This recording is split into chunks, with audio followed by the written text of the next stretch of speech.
देवताओं को भोजन मिलना हो गया था बंद, या हो गया है बंद ऐसा कहें। यह आत्मा भी, यह चेतना भी एक देवता है, इसका भोजन हो गया बंद, इसलिए कि स्वाध्याय हो गया बंद, अपना अध्ययन हो गया बंद। स्वधा स्वाहा वोषट ये हो गए बंद। और ओंकार के नाम के जप से भी वंचित लोग। वैसे तो परमात्मा का नाम नहीं होता, कोई नाम नहीं है उनका, या फिर सारे ही नाम रूप उनके ही हैं। लेकिन फिर भी ऋषियों ने, मुनियों ने एक नाम, एक शब्द ऐसा चुना है श्रेष्ठ, जिसके उच्चारण से तत्काल शांति मिलती है। शांति का होता है तुरंत अनुभव। वो क्या है? ओम, ओंकार, ओम। वैज्ञानिक भी मानते हैं कि ब्रह्मांड की जो रचना हुई है लाइट एंड साउंड से हुई है। वह साउंड क्या है, वह आवाज क्या है, वह नाद क्या है? वही है ओंकार, जिसे श्री नानक देव जी ने कहा, एक ओंकार सतनाम करता पुरुष, निरभव निर्वैरु अकाल मूर्ति, अजूनि से भंगुरु प्रसाद जप, आदि सच जुगादि सच, नानक होशी भी सच। एक ओंकार सतनाम, वही सच्चा नाम है ओंकार। लेकिन आज के लोग तो इसे भी भूलने लगे हैं, भूल चुके हैं। और इन सब का हुआ क्या परिणाम? देवता हो गए निराहार। तो भाई निराहार रहे कोई कब तक? एक दिन तो धैर्य उसका टूटेगा ही, वह उपाय सोचेगा ही ना। और इधर देखिए फिर धरती माता की भी हालत। ये धरती माता भी क्षीण हो चुकी हैं, ये दीन हो चुकी हैं। हालांकि ये हैं बहुत ही क्षमाशीला, धैर्यवती हैं और मनीषा हैं, लेकिन सब कुछ होते हुए भी ये क्षीण और दीन हो चुकी हैं। ये देवी हैं, ये देती हैं हमें हमेशा बिना किसी अपेक्षा के। तो सारे देवता होते हैं एकत्रित, होते हैं संगठित,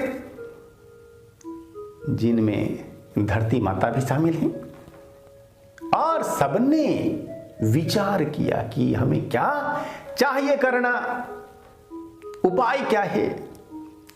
तो सबने विचार दिया कि भाई हम सबको श्री ब्रह्मा जी के पास चलना चाहिए।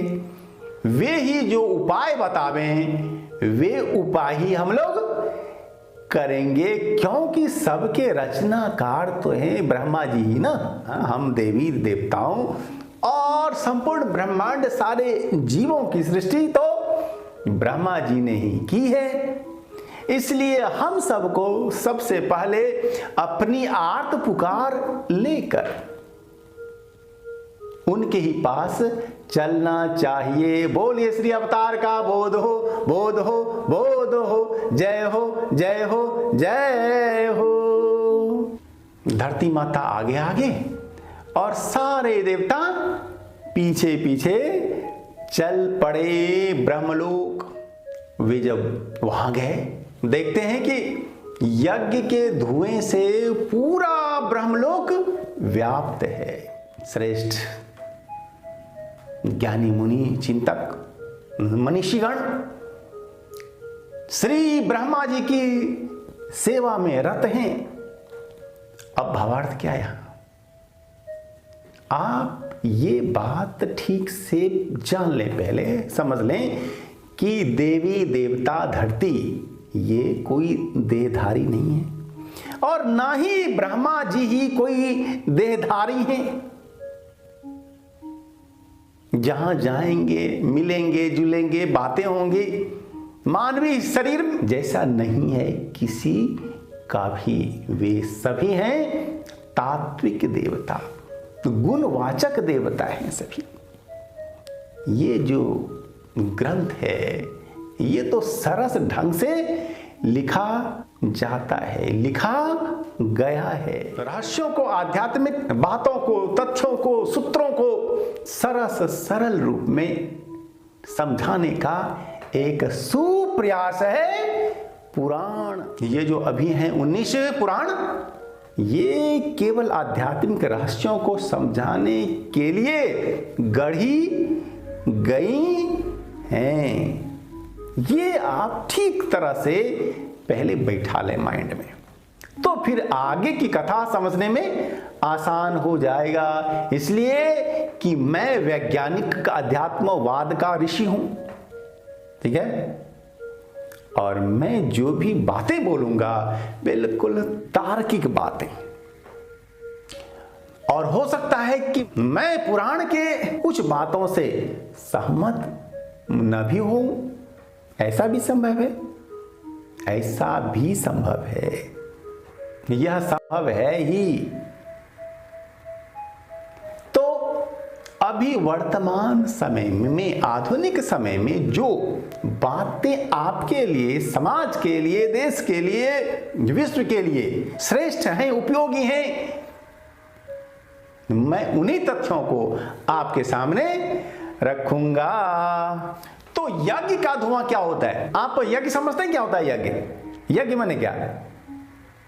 जो भी कार्य स्वार्थ रहित होकर किया जाए, शुद्ध लोक मंगल के लिए किया जाए, उसी का नाम है यज्ञ।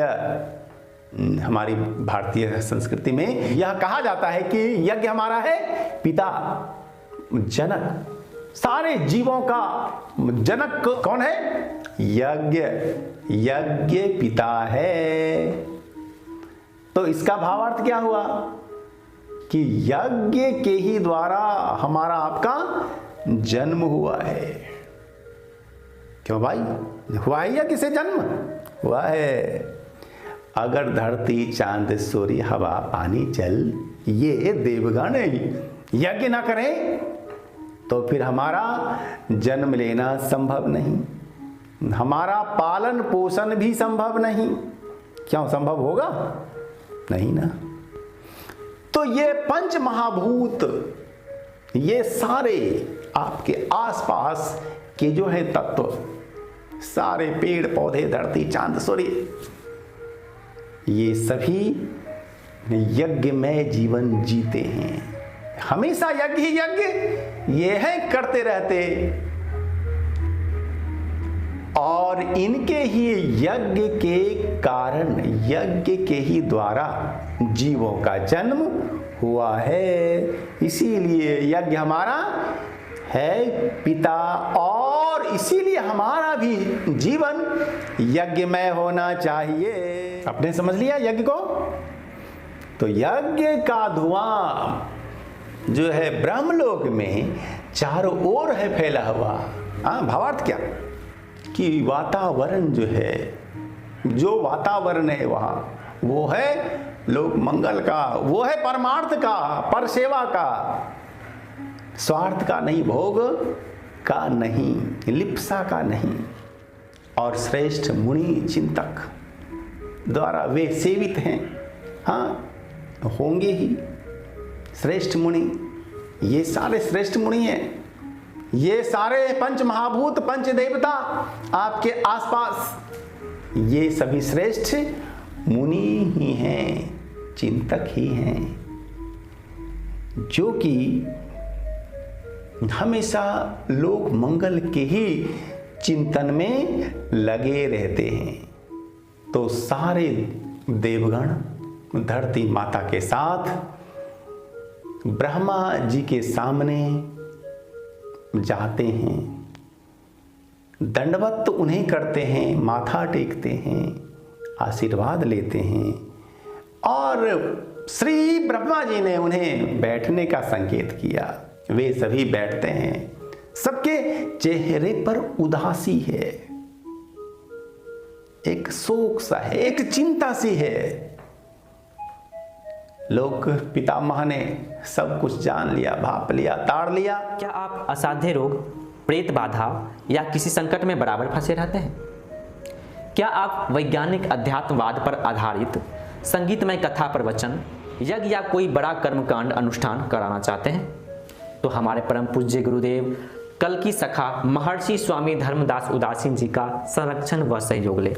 व्हाट्सएप नंबर 9931757497 पर मैसेज करें। धन्यवाद।